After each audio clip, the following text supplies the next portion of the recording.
In the room. Thank you very much for the invitation. I'm really grateful, and it's a great joy to be here. I'm going to share a presentation just so that we can keep tabs with some of the things that I am going to talk about, and hopefully this is visible now. Okay, in that case, I'm going to start. So, as you can see, the title is relatively generic, and I'm going to try to unpack some of these things a little bit. And also, just to set kind of the tone right from the beginning, these are some initial thoughts about the debates concerning churches' involvement or potential involvement in the prevention of sexual exploitation. So I'm going to try to take a normative approach on that. But in order to do that, I'm going to start by looking at the concept of sexual violence and exploitation. I'm going to look at the issues related to that. I'm going to very, very briefly touch upon some of the key causes. I'm going to focus on a particular set of causes with the understanding that there are other factors that, of course, contribute to this issue. Once I set the ground on that, I'm going to talk a little bit again about this notion, the concept of comprehensive sexuality education, as a very contested terrain in public debates in Romania, and not just in Romania, elsewhere in Europe and more broadly. From that, it's important to touch upon briefly the position of the Church on sexuality education issues in Romania, focusing primarily on the Romanian Orthodox Church, but also, again, touching briefly on what other, specifically the Catholic Church position on that. And that hopefully will enable a discussion about what we're seeing now in Romania. And again, Romania is not a unique case in this respect. We're seeing the polarization of debates between kind of a secular camp and the religious camp in relation to these issues. And this polarization kind of has so far resulted at best into a stalemate when it comes to the introduction of a more comprehensive, more systematic approach to sexuality education. Once this divide is outlined, I'm going to move towards a series of brief normative considerations about how the Romanian Orthodox Church and the Church in general in Romania might be able to play a more active role in endeavors to prevent sexual exploitation and violence. So that's briefly the structure of the talk of my talk today. So again, sexual exploitation is quite a broad notion, and I'm using the concept quite loosely here. I'm using the concept loosely because what I think is important to understand is the fact that various aspects or various dimensions contribute to what we can talk about it in terms of exploitation for sexual purposes. At kind of the most basic level, gender-based violence generically is one such dimension of sexual exploitation. And domestic violence as a subcategory, I suppose, of that is also important to take into consideration. Something that I've been recently working on, trafficking in persons and trafficking for the purpose of sexual exploitation, is I think the gist is in the name, is one such aspect of sexual exploitation. And finally, the issue, the problem with teenage pregnancies in Romania, I regard it as quite an important, again, dimension of sexual exploitation, not least because it involves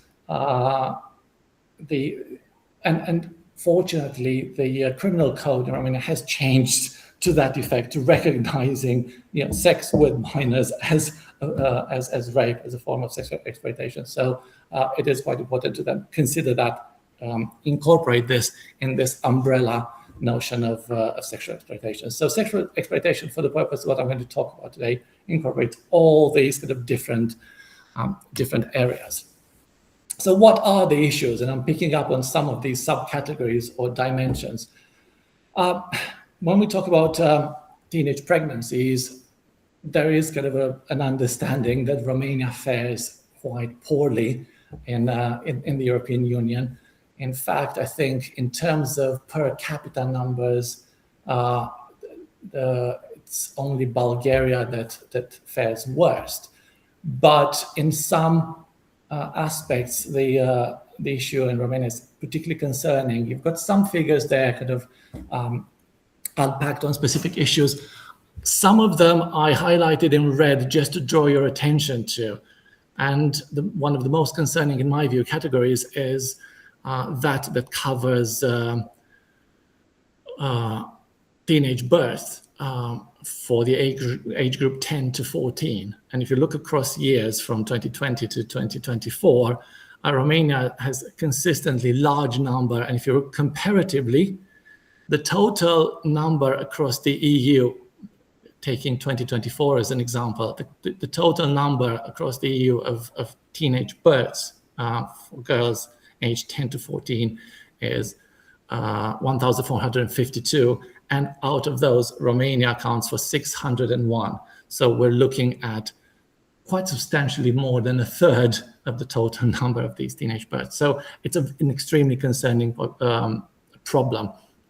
More broadly, if we look at the percentage of teenage births from the total number of births, again, Romania fares really, really poorly. The average in the EU is hovering around just over 2% across the years, and the average in Romania is just under 10%. And if anything, there's been a relative increase across the years. So this in itself is a particularly kind of worrying, concerning set of statistics. We're not doing particularly better when it comes to domestic violence. And again, if we look at cases, we see sexual violence cases in terms of total population. There's an ascending trend there. If you look at domestic violence involving girls, there's an ascending trend there, and so on and so forth. So as such, we are facing quite an endemic problem, I guess, both in terms of the issue of teenage pregnancies and in terms of domestic violence. Finally, Romania has been highlighted in various international reports as one of the sending countries when it comes, one of the most important or most visible sending countries, at least in the European Union, when it comes to trafficking in persons. And the trafficking of persons from Romania is done primarily for the purpose of sexual exploitation. And again, one can see here a trend of children victims of trafficking and the gender distribution. And again, we see a relatively, with some differences, a relatively stable trend in the number of girls trafficked for the purpose of sexual exploitation, and also relatively concerning trends.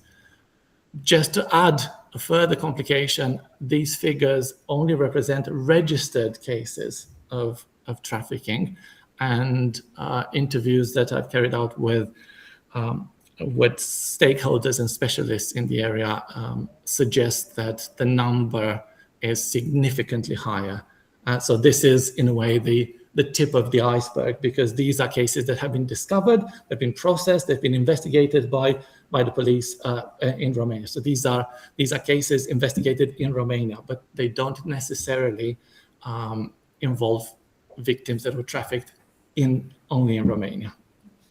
But primarily, it's easier to detect cases of trafficking on the territory of Romania, while there are kind of collaborative processes with authorities in receiving countries. Those cases the suggestion is that those cases will significantly raise the overall number. So at least in these categories, we can see that we have extremely serious problems, extremely serious issues. When it comes to the causes, again, interview research with specialists, human rights specialists and anti-trafficking, working in anti-trafficking organizations and education organizations, have pointed out that some of the most visible causes or problems or barriers to the prevention of trafficking and of sexual exploitation include, and this, at the top of the list is a sense that in Romania, Romania, I keep saying that Romania is not necessarily a unique case in this respect. It's just that the problems seem to be quite acute, is a sense of normalization of sexual violence. So we witness kind of a social dynamics in which sexual behaviors that are out of ordinary, that involve violence, involve coercion, are normalized, and they become accepted behaviors in social interactions. And that, again, that represents quite an important barrier, because when it comes to trafficking, for instance, the step between being exploited as a normal behavior and then being exploited for the purpose of financial gains is not very, that step is not very far. So normalization of sexual violence is one of the key barriers to the prevention of sexual exploitation and sexual violence. Unmanaged access to social media, and I'm referring in particular to minors, to children, is another important factor that facilitates or kind of opens the gate, as it were, for sexual exploitation. Inability to engage meaningfully with public institutions also kind of represents a barrier, because we are in a situation where lack of trust in public institutions prevents people from reporting cases, from seeking help, where avenues to escaping or avoiding situations of exploitation might be possible. To some extent, there are resource issues as well, because while there are public institutions that have improved their work in prevention, strategies tend to be underfunded, and as a result, they can't be effective in their response. So cumulatively, that lack of trust and lack of resources prevents people from seeking help. And finally, and last but not least, again, there are other. It's a cumulative causation situation here, but the absence of strong community ties and community solidarity and civic sense. Civic sense may involve reporting cases when they're observed, so that public institutions can then intervene, and community solidarity that supports the victims rather than blaming victims. Quite often, especially in rural areas, there is a sense of community solidarity, but that community solidarity is employed in significantly counterproductive ways rather than supporting victims. They kind of marginalize victims, blame victims, and so on, and that itself also prevents them from seeking help, from trying to escape this situation. So, in a sense, we know what the problems are. We see what some of the important causes are, and there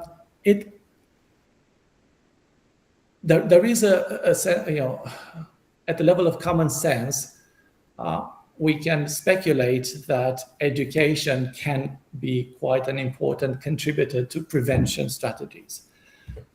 Yet, debates about the introduction of more systematic sexuality education and comprehensive sexuality education in schools has kind of gone on for the past few decades, and there are peaks and troughs in these debates, and time they die out, and then some specific incidents will kind of spark these debates again. And despite all these things, we haven't had kind of a meaningful progress made in this space. So I guess we need to kind of look at what we mean by sexuality education. And I'm deliberately using the term sexuality education, and there are various other labels thrown around, both in Romania and elsewhere. In Romania, the debates talk primarily about sex education or sexual education, and I'm reluctant to use those terms because semantically they are somewhat misleading, because they point to the fact that it is education about how to have sex, or education about how to be sexually active, and that is significantly misleading. And on the other hand, these terms have already been employed by retrogressive actors as a way to demonize attempts to introduce this type of education in schools, and I don't want to speak to those pejorative undertones that the terms have acquired. As far as kind of regulations and education policy goes in Romania, we have health or sanitary education, and we have in schools some programs that have been introduced in a very limited way, that they focus primarily to the health aspect without going into too much detail about the sexuality aspect.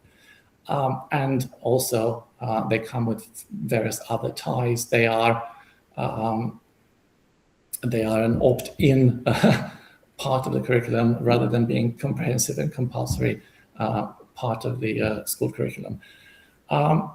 In the UK, just to offer you a term of comparison, all of these things are collected under the umbrella of relationships and sex education. And in the specialized health literature, the term that is widely used is comprehensive sexuality education. It is about sexuality because it's not just about sexual behavior and about reproductive health and prevention of STDs and so on. But the concept has been expanded quite significantly to talk about issues to do with healthy relationships, to do with teaching young children notions of body autonomy, about sexuality, and very importantly, especially in terms of the problems that I highlighted earlier, talking about teaching them norms regarding consent. And of course, this aspect or this dimension of sexuality education is very, very important as a mechanism to prevent some of the problems that we discussed earlier, to do with domestic violence, gender-based violence, trafficking in persons, teenage pregnancies, and so on. So again, I'm using this as an umbrella term, but it's an umbrella term that has gained quite a lot of ground in the literature concerning kind of health studies. And this is why I think it's useful to try to shift the conversation in that direction, to capture those really important aspects about social dynamics, about learning or educating children how to interact with one another, what the limits are in terms of these interactions, and how they can assert, as I said, the notion of body autonomy is quite an important one. And this is kind of a reductionist approach that talks about sex education and so on, misses the point completely with regard to these aspects. So this is, I guess, how I envisage the term CSE, comprehensive sexuality education, as a response to some of the problems highlighted earlier. Now, what has been the narrative by the church in Romania? Prominently, the Orthodox Church has been fundamentally opposed to introducing comprehensive sexuality education in schools. They've been quite one of the important kind of drivers of this opposition, alongside affiliated religious organizations. And the position is, again, articulates the concept of sexuality education in the terms that I've described earlier, that I'm trying to avoid.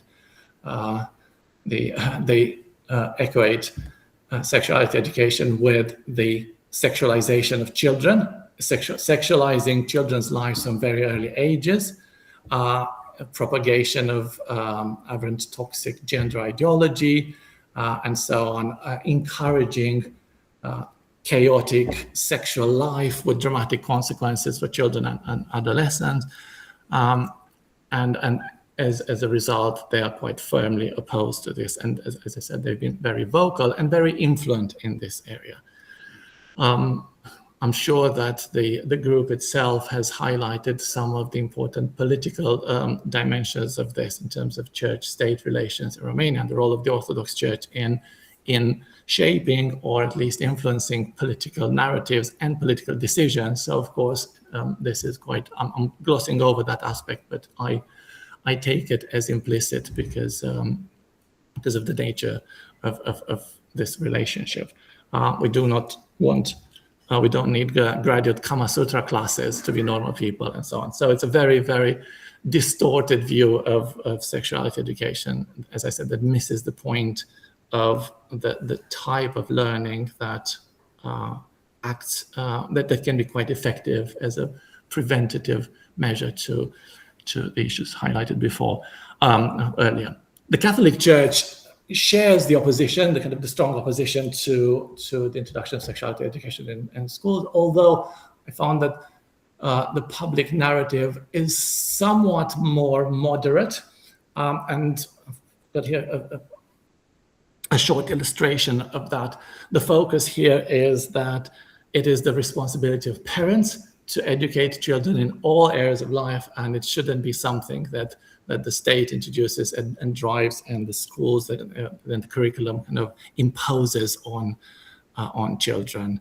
So parents have to be informed about the content. They have to have a choice about this content, and when schools offer such classes, they these classes have to be done on the basis of parents demanding them, and parents demanding them in a way that the curriculum respects moral and religious principles. So we're talking about a very kind of religiously driven approach to sexuality education in schools when that might be offered and so on. So I guess in short, the solutions offered by the church in Romania, and again here the Orthodox Church and the Catholic Church do kind of converge, as do other Christian denominations. The solution remains kind of an abstinence only, or at the very least a strong abstinence focused approach to sexuality education. So the best way to deal with it is to just is denial, basically, is the short answer to this. So we are in the current situation. These the present situation is such. So on the other hand, we have had an increase of the pressure largely by non-governmental organizations that work in areas that have to do with gender-based violence, anti-trafficking, but also education organizations that are trying to push what is regarded as a secular and a more progressive, I guess, approach to sexuality education. And what we've seen, again, over the last at least couple of decades is an entrenchment of these positions, these quite polarized positions. Have on one hand kind of a secular position, and a secular position that kind of diverges from the religious position in all respects, whether we talk about the purpose of what sexuality education might look like, the generic views on sexuality, the who should be the primary educators in those areas, what the content might be, the approaches to abstinence, approaches to contraception, importantly, the ethical frameworks that inform these positions, and finally, where the pedagogy kind of sits in this. And again, I tried to, quite quickly unpack this polarization, and just to highlight, I think, in terms of purpose, the secular focus is on health, rights, and informed decision-making. And again, this ties in with the ethical framework that is kind of concerned with individual rights, with notions of autonomy, of individual autonomy and of equality. Whereas, by contrast, the religious approach to this comes from an obvious moral religious place that sees sexuality as an expression of love within marriage, and because of that, it is informed, or is informed by absolute moral truths that are kind of articulated in the church doctrines. And because of that, the pedagogy has to be gradual, modest, and family-based, as opposed to structured and curriculum-based. So we have a situation of this entrenchment of very polarized positions, which leaves very little room for dialogue, very little room for compromise, and very little room for any kind of way of converging positions or any way of finding a common ground in this. And this is kind of where I think some normative considerations would be useful in terms of how one might bridge these things. And there is already an emerging literature that looks at in a way, some of the pitfalls, I suppose, of a purely secular position on this. Because by discounting the religious experience and the morality that comes with that, in a way we tend to ignore the fact that a lot of people do react to or do respond to through their relation with faith and through their relation with emotions that are, again, influenced or shaped by their faith. So if one wants to generate a bridge, I suppose, between these very entrenched positions, one should start with not fully discounting the moral religious argument, but if anything, to try to work with that in terms of finding a sense of common ground and to work from, rather than kind of defining our positions on what differentiates us. We should start by trying to define our positions in terms of what, even if it's quite little, things that we have in common. And I'm going to confess also my position. I do operate from a broadly secular camp, and I still think that there is scope to try to meet, if not in the middle, to try to extend kind of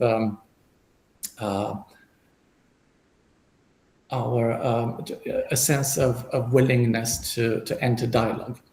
That being said, I think that in Romania, the church and the Orthodox Church in particular are acting as a moral positioned as a moral actor, positioned as an actor that, at least as far as consistent opinion polls show, covers somewhere around 86% of the population. Is the Orthodox Church is particularly well placed to take a much more active role and exercise social responsibility in a more direct way in attempting to reduce harm and in the specific case reduce harm as much as working towards preventing sexual exploitation. So there is kind of an onus on the Orthodox Church morally to do more in this area, given that the problems are so acute, they've been so consistent, and they occupy this privileged space at this point. So there is scope for dialogue, there's scope for convergence on some of these issues, in particular issues to do with consent, issues to do with body autonomy, prevention of domestic violence and sexual violence more broadly, even if we hold quite fundamentally different positions when it comes to other kind of aspects of our morality, respectively. There is a common ground there in terms of prevention of harm, and that's where action is possible and action should come from. And as I said, there is, in a sense, because of this privileged position, there is an onus on the Orthodox Church to do more, and it has the ability to do more in this area if it is willing to assume a much more socially relevant role. And there are models in this respect elsewhere in the world. There are models of various other Christian denominations that have taken steps in this direction. And I've listed a number of such examples, starting from what one might regard as kind of more advanced, more open, more progressive, to more moderate, at kind of the top end of the Unitarian Universalist Church, while not kind of distinctly Christian, bringing together all sorts of kind of religious beliefs. It has kind of been consistently supportive of comprehensive sexuality education and education that teaches children about consent, about relationships, about emotional health, and actually, incidentally, about inclusion of LGBTQ plus groups. A range of Protestant churches have also displayed different levels of openness to, in particular, to comprehensive sexuality education, and again, to a more open way to conceive relationships, notions of consent, and actually reproductive health. And the Anglican Church is part of the more moderate camp, but has increasingly showed openness to, cautious as it may be, to more modern approaches to understanding sexuality education and supporting the introduction of sexuality education in schools. And again, while the Catholic Church has kind of maintained, relatively speaking, quite a conservative stance on these issues, we have had kind of glimpses of openness, in particular with Pope Francis, previous Pope, who talked while maintaining the notion that sexuality is something that ought to be experienced within the framework of marriage and so on. The Pope has expressed kind of an openness to conceiving or to recognizing the fact that often the Catholic Church doctrinal issues are articulated in a very rigid and quite an oversimplified and inflexible way, and expressed openness to moving away from such a rigid, strict articulation. And again, while Pope Leo XIV has kind of shown, again, a slightly more conservative stance on these issues, he also opened the possibility for a shift in terms of relationships from the focus on sexuality alone, which has been kind of the stance, and as we've shown earlier as well, sexualizing children and so on, to broader moral aspects. The fact that we shouldn't think of the only kind of issue of morality being sexual, and instead we should be looking at we should shift focus to relationships, to dignity, to notions of meaning and purpose in relationships, and again, importantly, for the problems that I highlight, the issues I highlighted earlier, focusing on issues to do with well-being and safeguarding. And he actually specifically called sexual abuse as a scourge of our current world. So we need to shift towards more concerns towards well-being, safeguarding, and protecting people from harm. So we have kind of a range of examples coming from within Christianity of how such a kind of a moral approach to these issues can be more open while maintaining, certain kind of doctrinal parameters, and play a more active role when it comes to the prevention of sexual exploitation, broadly defined. So I guess these normative considerations point to potentially a need for a secular religious approachment, a bridging between these polarized positions, a bridging that should start at least from searching common moral grounds, the reduction of harm, reduction of abuse, prevention of abuse, exploitation. And therefore, there is definitely a lot of scope within this kind of middle moral ground for curriculum-based preventative education that can counter in a much more effective way current trends that have to do with gender inequality, gender-based violence, the the problem brought about by the kind of the growth of the manosphere and so on and so forth. But we need to step out of these again, entrenched, polarized positions and show willingness to talk. I'm going to end on this. So thank you very much.